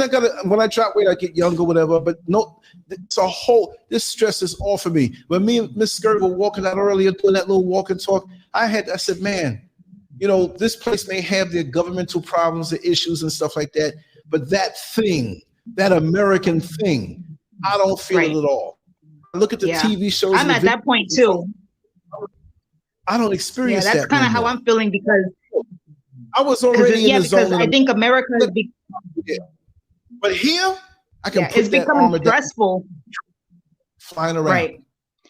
Because America is becoming a very stressful place, because people are just, I think, like, a lot of people, they're more like in survival mode. You know, it's like everything, and then rents are getting higher, and, you know, people, you know, the jobs are getting stressful. And, you know, I think people, it's a matrix, you know, we're in this type of matrix. And I think that, I don't know, like, I kind of think that the more people have, the more stressed they become, you know, like they become or whatever. I think, like, you know, being that you're in Accra, I think because life is more simple, you know, you have natural vegetation, good air, like you're more at peace and you feel more balanced, you know, whereas here it's so much nonsense, you know, going on with this matrix, you know, the systems and all this, you know. It's just, so now I'm thinking about that. I'm just like, I'm over it too. I'm over it too. And I'm actually beginning to think of doing my own, being my own independent, you know, entrepreneur, because, or something, you know, I want to do something where it's not the system, you know, because I'm over it. I'm just over all the crap that I had to go through. I'm just over it myself, you know. So I'm just like, I need to be my own entrepreneur. I need to do something, you know, where I don't, you know, aside from the system, you know. So yeah. That's right. It's crazy out here. Thank you so much. It's an energy thing. It's just an energy thing. You know, there's things I can tighten up on and improve. It's not like I've been exercising, whatever. I'm pale right now. I haven't been getting as much sunlight. Whatever. There's a lot of things I'm going to do. I want to fight it. I want to, you know, but for me, when the house is completed, that's when all practices will be right there. Then I will reverse the clock. I will reverse the clock. You understand? Right. But it's an energy thing. And I don't think in terms of time. Time doesn't exist to me. It's the only thing I visit or utilize when dealing with other people. Like I say, okay, 5 o'clock Eastern Standard Time, we do the show during the week and we do some weekend shows. But for me, it's timeless. When I think, if I want to get up, I get up. If I want to get something to drink, I get something to drink. It could be 3 o'clock, 2 o'clock in the morning, I go out and take a walk outside and walk. There's nothing like that freedom to do what you want to do, right? Of living in America, I always thought free. When I was driving the bus, I said, hey, I'm driving somebody else's bus. They pay for the gas. They get to hang out with the neighborhood and promote myself. That's the way I thought about it. You see, when I was working in the jail, well, I'm going to go in and do the checks and everything, but do my artwork. I'm going to have good conversations. I might write some stuff or type some stuff out. I was always advancing myself and felt I don't think as far as the end. One day I'm going to transition from this earth. Don't think about that, because there's more to it beyond that. I sincerely know that from my heart. I feel it. I know it. So I'm not sitting here, I'm 60 years old on April 8th. I need to start feeling more aches and pains. Yes, we need to take care of ourselves more and relax more and do what we have to do. But we don't have to go by any. Taking care of ourselves is so important. Yeah. Yes. Yeah. It is. Right. Like Mrs. Scurv, she was talking about we have to take care of our health, and we have to take, and me, I'm like I said, I'm in solitude right now, and I'm trying to eat better, do my smoothies and meditate more, and to kind of get myself back in balance, because I mean, to say that's very important, you know. And sometimes you just can't be so focused on chasing the dollar bill when the dollar bill it's not going to stay forever. The money comes and goes at the end of the day, you know. So we have to really take care of our mental, our health, our physical well-being, you know, because at the end of the day, this society, these jobs, these schools, they don't care about us at the end of the day, you know. They don't really care about us, you know. So we have to care about, if we don't take care of ourselves, who will, you know? So yes. So like for me, you know, even still, when I was in America and working and had to be at a job by a certain time, I still thought free. I didn't like, oh, it's Monday, I gotta go to work, so the whole Monday's messed up. To heck with that. I'll be there on that particular time, but I'm gonna do this, I'm gonna do that. Like I said, I would give up some time and go in the backyard where we had a high fence that we put up. There were no windows. We would push. I take off all my clothes and lay out. Make the sun. There's no place on me where the sun don't shine. Every place, every part of me, and just to lay there. And I would take my microphone and record and lay there in the sun and sleep again and get up and be so peaceful. And by the time my 11 hours done on the bus, by the time the 10th hour came, I realized I was on the job. You know, I'm like, oh, I'm out of here in an hour. It's a mind thing. Yes. See, I get enjoyment out of doing what I do. I have a little more time, and then again, maybe I don't because I got to be at the with building, right? But that's under control, and it's balance within yourself. If I want to stay up 6 o'clock in the morning, I will. I might go to bed right after the show. There's things I got to do, right? So I flow with. I know I'm going to find myself in a very unique situation around very unique people. My camera will be with me. I'm going to take. I know what kind of where I want to go. And something's calling me. It always ends up all right. You see? So it's about being in control of your own life. You know, being in control, and you do what you want to do when you want to do it. You know, you're not going according to somebody's time clock or punching. You know, it's the ultimate life, I think. You know. Right. You know, so those are laws that I follow. It's something about that way of living, and out here, there are people out here who are stressed. There are people out here who are still in the system. It doesn't mean if you come to Ghana, right? I mean, because this is Accra, this is the city, this is the busiest part of all of Ghana. Kumasi is the second big city. That's 5 hours away on the drive, and you have villages all in between where people just go, the sun is coming up, the sun is going down. You hungry, you want something to eat, you want to go to the bathroom. You don't even know when you're going to the bathroom the day when you wake up. Or at 4:26 in the afternoon, I'm going to take a dump. I'm going to sit there for 5 minutes. And I'm going to take a leak. You don't know. So go with the flow. Be intuitive. Right. Your time to think about what I'm going to do for the day. And that inner voice will come to me to say, no, don't do it this way. And it's always a suggestion that's better. Even if I don't think it's something better, I'm in that peaceful place, which most of the time, like, see, I'm talking a lot on these shows, right? I talk a lot. But most of the time, I'm quiet. And Mr. SCURV is in the back. Before the show, she was sleeping. She's going to get up early tomorrow. We bought all of these exotic plants, and she's going to take some up, plant them. We're going to get these big palm trees. I got to go up there and dig a big 4-foot hole wide, a bunch of them. We're going to go get some. You know, so these peaceful things that you do, you know how you live. Look, I was born in and I lived there 38 years, very intense years. I was never a gangster or some bad boy, but I ran different people on different levels and saw just about everything, right? So for me, at this point in my life, I can let stuff come out and talk about it. The earlier part was to gather, and I'm still gathering, but it's to share it now. What I've learned, I don't know everything, but I know a whole lot of experience, and I want to share that and entertain at the same time. I don't want to be just telling you, these are my lessons, and you have to follow nothing, but maybe it's something nice, you know? I mean, I'm getting back into artwork and writing erotica, and I mean, I'm just all phases of it. I'm not going to stop. And that's why I feel like a little kid the first day of summer vacation. I hear my friends playing outside. Mommy, Daddy, do I have any chores to do? I'm doing my chores real quick because I want to get out there and have fun. And that's the way I feel right here, you know? And I'm really, really enjoying it. Sorry to run my mouth so much. Talk to me, sister. No, I like hearing you, Lance.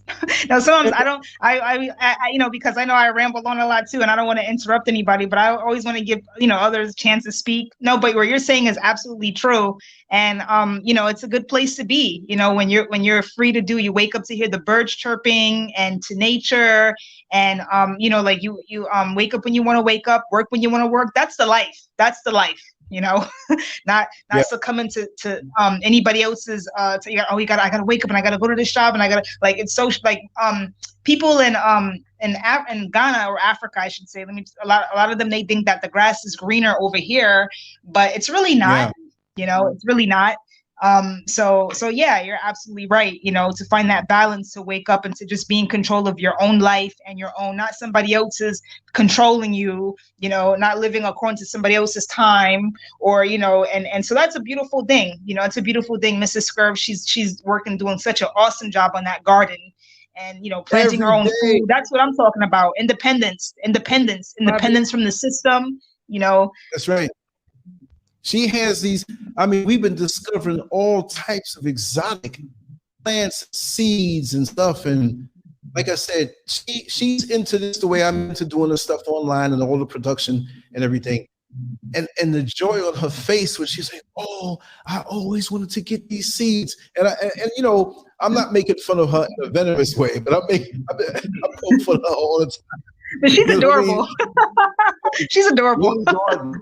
I love me some Mrs. Scurv. Lily Scurv and Lily Garden. That's the new name for her. So she has all the names. Listen, if the FBI was looking for you and they had a mugshot, they'd have all these AKAs. Otherwise, you know, also known as whatever. No, but to see the joy on her face that way, it makes me feel good, and it makes, even I was telling her, it makes the platform more powerful, because even though we're two people and we're married, there's such diversity. Like, I couldn't tell you what she already knows. I'm learning now, right? And of course, she's not going to say, Lance, just push it to the side. I'll edit the video for you. I'll go in there to the website in the back end. She doesn't know those things, but she leaves it to me, and I leave my stuff to her. But we're quickly merging what we know, because I explained to her the strategies that I'm coming with for the platform and for other things. You know what I mean? And so it's a beautiful thing when you see that kind of growth and you have something in your life that brings you great joy.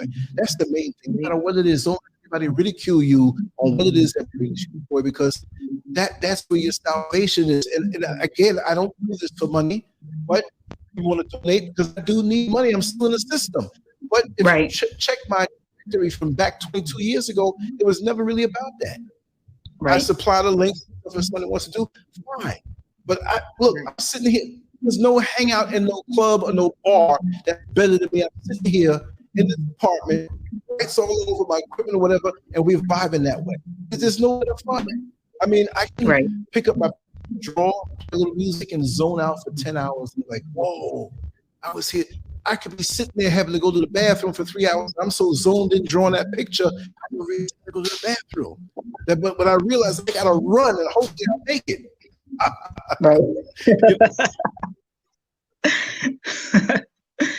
Yes, absolutely, though. Absolutely. And like I said, with this particular, the little things that are priceless. I'm sorry, go ahead. Yeah, no, your energy's going down. We can wrap it up soon. I'm never one to wrap up a show, but like, I want to draw you out where you're like, okay, I said what I have to say today. We can still come back on this topic. I want you to be the one to put it down. Ended empty, because see me, I can talk until noon tomorrow. Take 2 hour nap. Me too. Start talking. You've been on for like almost a good hour and a half, so I've been kind of. I know I can talk for forever, long time. So we've been on for like a good hour and 30 minutes now, but I enjoyed it. Yeah, I don't make you scared. You know, because I can feel it. Nothing bad, but I'm just saying, you know, I want you to enjoy your Sunday. I got more stuff I'm coming out with. Who knows? I might lay down for 3 hours and get up and go live. That's what I can do. I'm going to be doing extra stuff anyway, but the main focus for me now is to make the platform with that 5 o'clock Eastern Standard Time show, and even doing some on the weekend. Did one yesterday, did one today, we're going to do one tomorrow. I'm going to go on for 7 days like this week. It's not hard because I can get my stuff done in the day, and this really works out for me. You know, I can go to sleep or still stay up and do more stuff. I'll be setting up tomorrow's show. I'm open for any topic. Yeah, anybody wants to talk about some things, let me know. We'll do it. Look how quick we did this. Yes. But I want you to give your last words, because I can sense you want to eat, you want to lay down on something. I can sense that in the conversation. Nothing bad. But give us your final, and we'll wrap it down and look forward to tomorrow's show.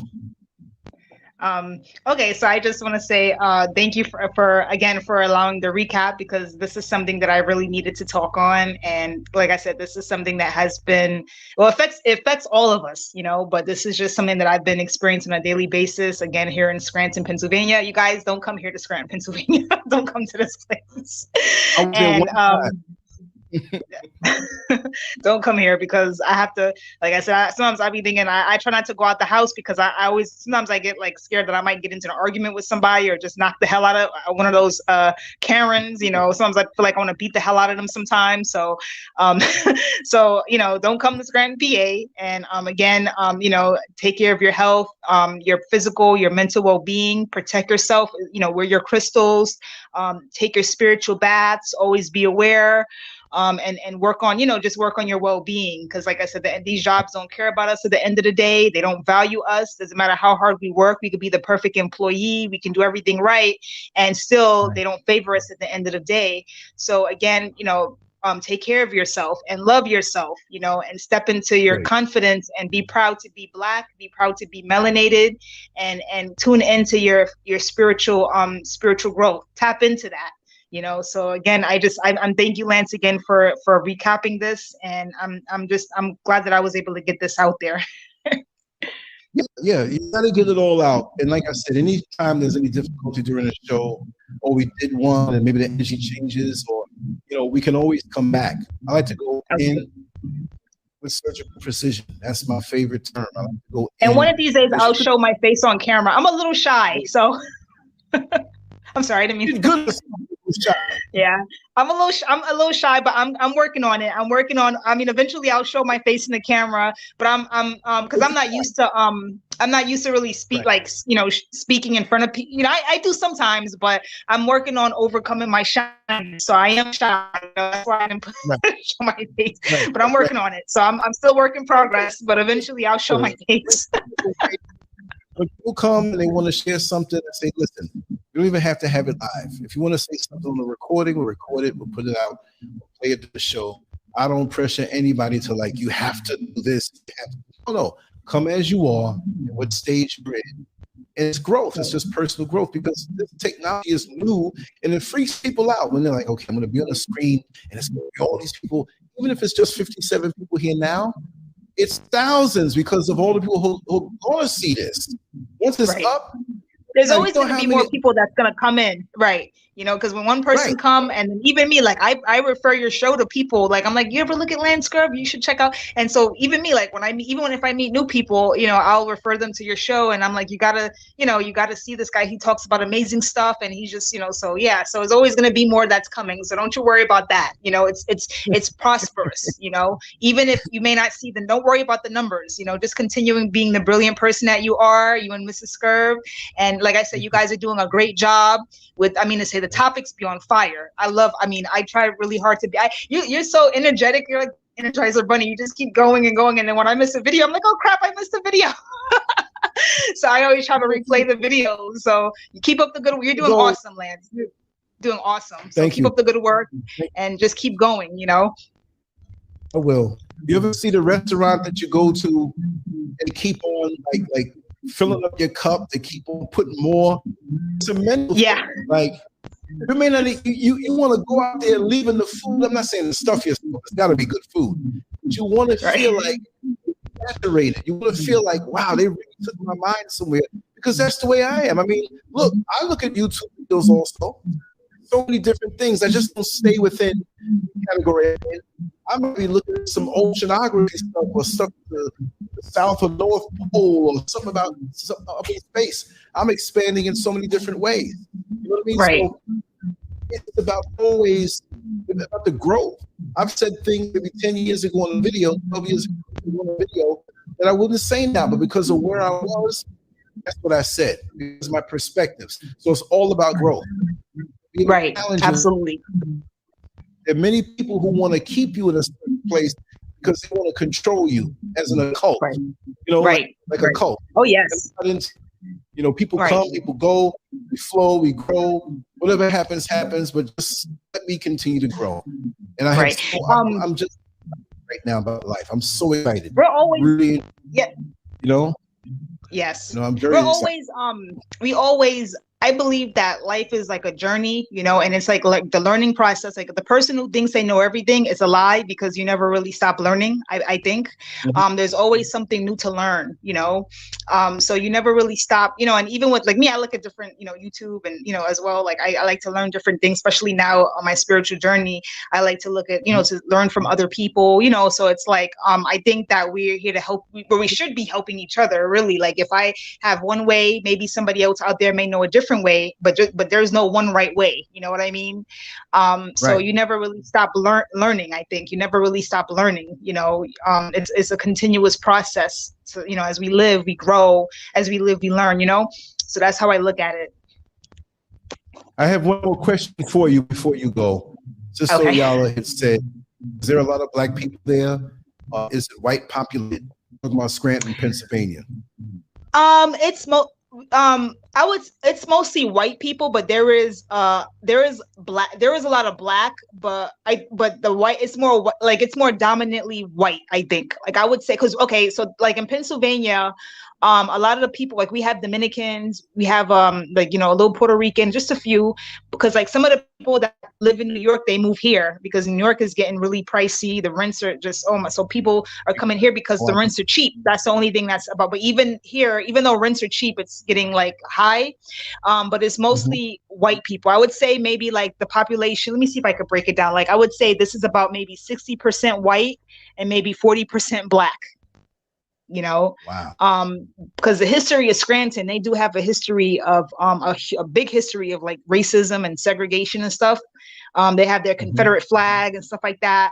But as the years are kind of going by, more people, there is more like Blacks, it is, but even like, what, is it even 40%? I would say maybe 30% Black, like, because it's it's more whites than anything. But like I said, we do have a little bit of Spanish, like Dominicans, a little bit of Puerto Ricans. Yeah, I've met a few West Indians.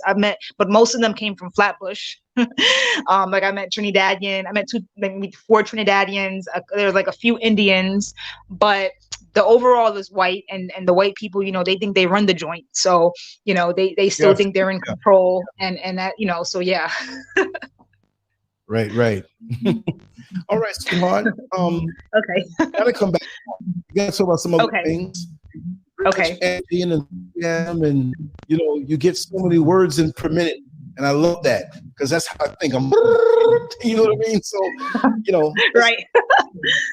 Let's everybody. Let's think of some topics. Let's plan on stuff. I will talk about anything. I will talk. Okay. I will not run away from any topic. I will talk. Okay, about I'm excited anything. now. Okay. I may not know as much about it, but I'll tell you my experiences with it, and I'll be honest from the heart, whatever it may be. Okay. Even if it's unorthodox, talk about it. So that's my promise to you, always. Okay. Thank you, Lance. Always. With your shy self, you don't shy. All right. Okay. All right. Play a little music and we're gonna sign off. Right? Okay. Talking to you. Yeah. Thank you so much. Okay, you too, Lance. All right. Okay. Peace. Peace.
more for the soul, way less for the bread. Oh yes sir, I take pack to the lung, kill the stress to the head. I see the things that they do way less than they say. Cause it's a war on the real, baby, look outside. A war on the real, baby, look out. Cause it's a war on the real, baby, look outside. A war on the real, baby, look out. Cause it's a war on the real, baby, look outside. A war on the real, baby, look out. Cause it's a war on the real, baby, look outside. A war on the real, baby, look out. Can't be a real nigga, might get you canceled. Fuck the whole system, need the shit dismantled. Coppers treat a nigga like the utmost wanted. Tryna rule the block, but don't know what goes on it. News got a story with a new take on me. Carrying out the window with the screw face on me. But I know that God love me when my blunt burn. 95 degrees and I can't get sunburn. Wonder when your government don't make me legal. Burn the whole city if I can't be equal. Get off my dick, please, Brad, I earned that. 400 years, how you still ain't learned that? I take pack to the lung, kill the stress to the head. I'm tryna do more for the soul, way less for the bread. Oh yes sir, I take pack to the lung, kill the stress to the head. I see the things that they do way less than they say. Cause it's a war on the real, baby, look outside. A war on the real, baby, look out. Cause it's a war on the real, baby, look outside. A war on the real, baby, look out.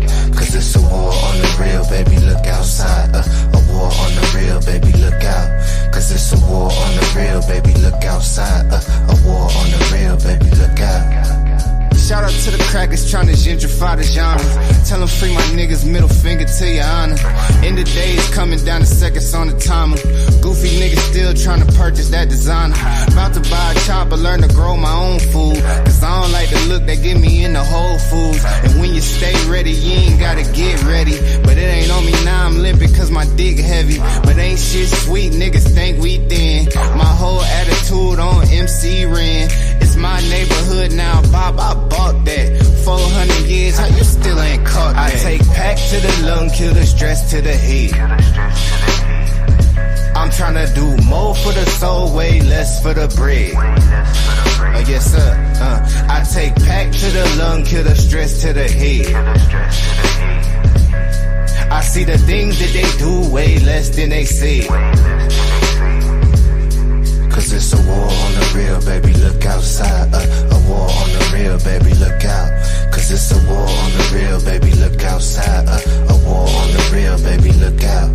Cause it's a war on the real, baby, look outside. A war on the real, baby, look out.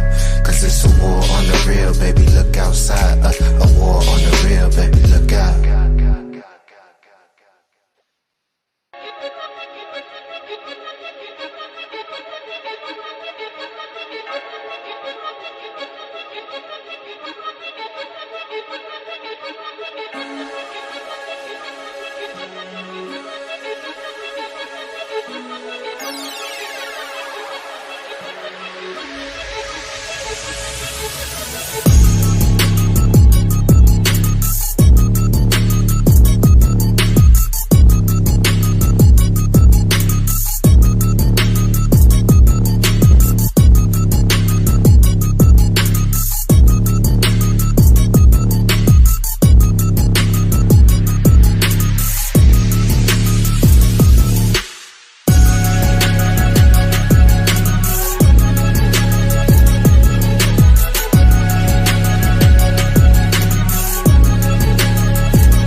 John Hawkins showed up in our country, telling us of a land filled with luxury. He said, black man, follow me to America. There you'll find more gold for your labor. Our foreparents were tricked onto his boat. Since that time we've been wrestling with the goat. We landed here in Jamestown, Virginia, 400 years to suffer. So my friend, it's easy to tell, white man heaven is black man hell.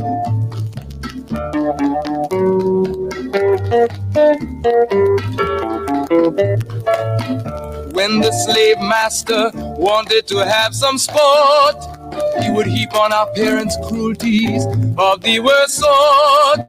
Burn them at stake, hang them on trees. His ears were deaf to our parents' pleas. Though you were pregnant, black woman, you pull the plow. Like a horse, like a dog, even a cow. He filled your womb with his wicked seed.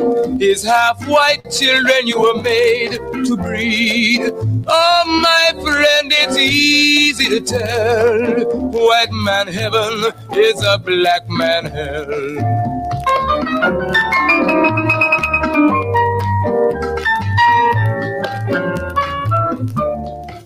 So-called Negro, open up your eyes. Black man everywhere is on the rise. He has kicked the white man out of Asia, and he's going fast out of Africa. With every ounce of strength and breath, his cry is give us liberty or give us death. The whole black world has their eyes on you to see what the so-called Negro is going to do. So my friend, it's easy to tell, our unity will give the white man hell.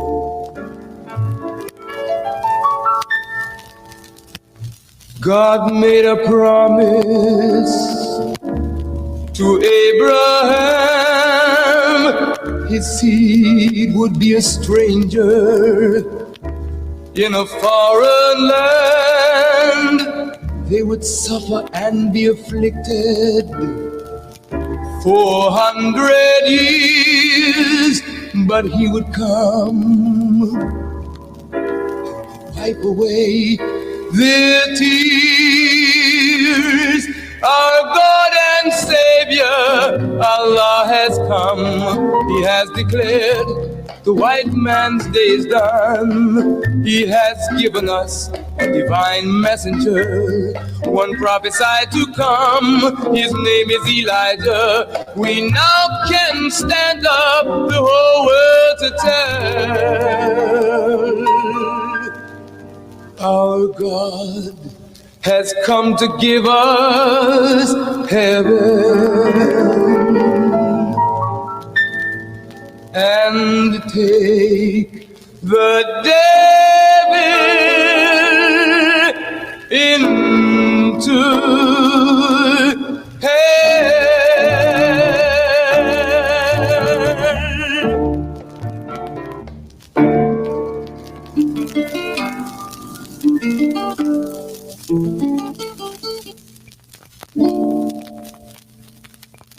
Why are we called Negroes? Why are we deaf, dumb, and blind? Why is everybody making progress, yet we seem to be lagging so far behind?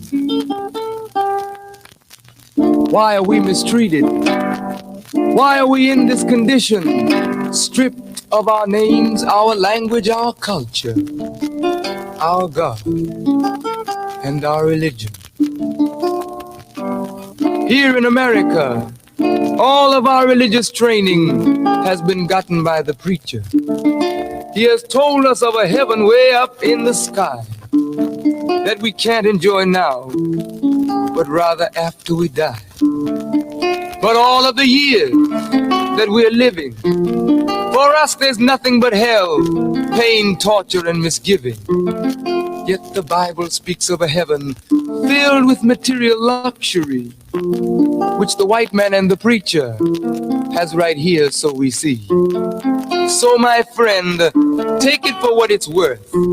Your heaven and your hell is right here on this earth. So let's check back into history, which rewards all research and tells us plainly. Before the white man gained entry to the East, he was living in the caves of Europe, a ravenous beast, eating juniper roots and eating flesh raw, till God sent Moses to civilize him and teach him the law.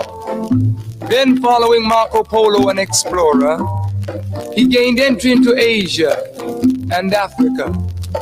From China he took silk and gunpowder. From India he took jute, manganese and rubber. He raped Africa of her diamonds and her gold. From the Mideast he took barrels of oil untold. Raping, robbing and murdering everything in his path. The whole black world has tasted of the white man's wrath. So my friend, it's not hard to tell. A white man's heaven is a black man's hell.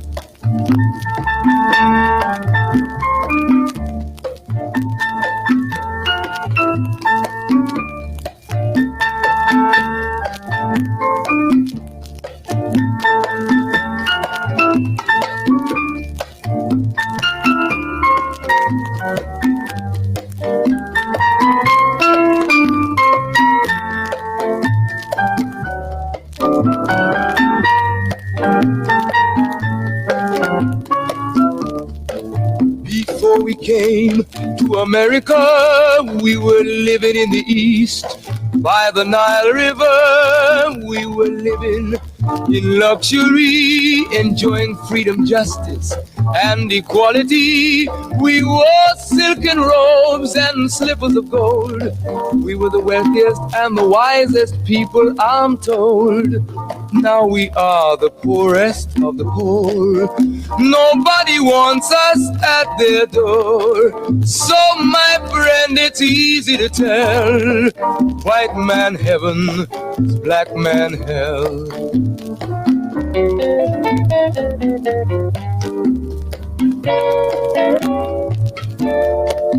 When the white man came to America, he told the Indian, I am your white brother. He said, red man, I'll treat you the best. Yet and still he pushed the Indian further west with his white woman and fire water. With tricks and lies he stole America. The original owner of this nation is cooped up on a reservation. So my friend, it's easy to tell. White man heaven is black man hell.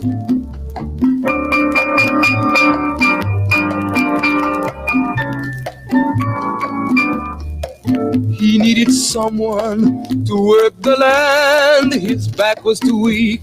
He needed you, black man, so he commissioned Sir John Hawkins to commit the world's most grievous sin, to take a man who's born to be free and bring him down to slavery, to sell a man as merchandise, on his body put a price. Oh my friend, it's easy to tell. White man heaven is black man hell.